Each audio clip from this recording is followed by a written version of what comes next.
নবী করিম সাল্লাল্লাহু আলাইহি ওয়াসাল্লাম সবার সামনে দাঁড়িয়ে দীর্ঘ 23 বছর অক্লান্ত পরিশ্রম করে দাওয়াতি মিশন কমপ্লিট করার পরে সবাইকে সমবেত করে একটা হজ করলেন। হজ করার পরে তিনি গুরুগম্ভীর কণ্ঠে বলছেন, হৃদয়ের সমস্ত আবেগ বের করে দিয়ে বলছেন, হে জনগণ, আইয়ুহান নাস, হে জনগণ, আমি জানি না আজকের পর তোমাদের সাথে আমি কখনো মিলিত হতে পারবো কিনা। একটু চিন্তা করেন, সাহাবীরা সামনে দাঁড়িয়ে আছেন, নবীজি দাঁড়িয়ে এই কথাটা বলছেন, হে জনগণ, আমি জানি না আজকের পরে আমি তোমাদের সাথে মিলিত হতে পারবো কিনা। অতএব যে ব্যক্তি আজকে আমার এই কথাগুলোকে স্মরণ রাখবে সে যেন অন্যের কাছে এই কথাগুলো পৌঁছে দেয়। হতে পারে যার কাছে পৌঁছে দেওয়া হচ্ছে সেই এই কথাগুলোকে বেশি সংরক্ষণ করতে পারবে। আল্লাহ পাক তার প্রতি রহম করুন যে আমার এই কথাগুলোকে অন্যের কাছে পৌঁছে দিবে। নবীজির ভাষণ। এরপর নবীজি বলছেন, জেনে রাখো নিশ্চয়ই তোমাদের পরস্পরের, মুসলিমদের পরস্পরের সম্পদ, পরস্পরের রক্ত, পরস্পরের এই যে জান, মাল, ইজ্জত, এগুলো একে অপরের জন্য হারাম। মুসলিমদের পরস্পরের রক্ত, পরস্পরের ইজ্জত, সম্মান একে অপরের জন্য হারাম। এর হানি করা একে অপরের জন্য হারাম। ঠিক যেমন আজকের এই দিন হারাম, এই শহর হারাম, এই মাসও হারাম।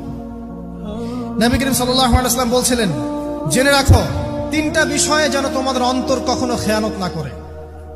তিনটা বিষয়ে তোমাদের অন্তর যেন কখনো খেয়ানত না করে। এক, তোমরা যে কাজটাই করবা শুধু আল্লাহ পাকের সন্তুষ্টির জন্য করবে। তোমরা যে কাজই করবে শুধু আল্লাহর সন্তুষ্টির জন্য করবে। তোমাদের শাসক বর্গের কল্যাণ কামনা করবে। তোমাদের শাসক বর্গের কল্যাণ কামনা করবে। 3 নাম্বার, মুসলিমদের জামাতকে আঁকড়ে ধরে রাখবে। মুসলিমদের ইউনাইটেড কমিউনিটিকে আঁকড়ে ধরে থাকবে। এই তিনটা বিষয় পালনের ক্ষেত্রে তোমাদের অন্তর যেন খেয়ানত না করে। এদিন সূর্য ঢলে যাওয়ার পরে নবী সাল্লাল্লাহু আলাইহি ওয়াসাল্লাম আরো বললেন, শুনে রাখো হে মানব জাতি, এটা ভালো করে শোনেন, শুনে রাখো হে মানব জাতি, নিশ্চয়ই আমি মুহাম্মদ সাল্লাল্লাহু আলাইহি ওয়াসাল্লাম জাহেলি যুগের যত কুপ্রথা আছে সমস্ত কুপ্রথাকে আমার পায়ের তলে পিষ্ট করে গেলাম। জাহেলি যুগে কি ছিল ভাই? শিরিক ছিল, সুদ ছিল, মাদক ছিল, নারীর অবমাননা ছিল, কন্যা সন্তানকে দাফন করা হতো, রক্তক্ষয়ী, হানাহানি, মারামারি, কাটাকাটি ছিল। এগুলো সবকিছুকে আমি আমার পায়ের তলে দাফন করে গেলাম। এটা কি দাফন হয়েছে?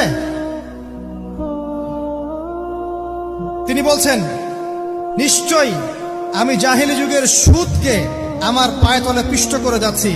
সর্বপ্রথম যার সুদ আমি পিষ্ট করছি তিনি হচ্ছেন আব্বাস ইবনে আব্দুল মুত্তালিব, আমার চাচার সুদ।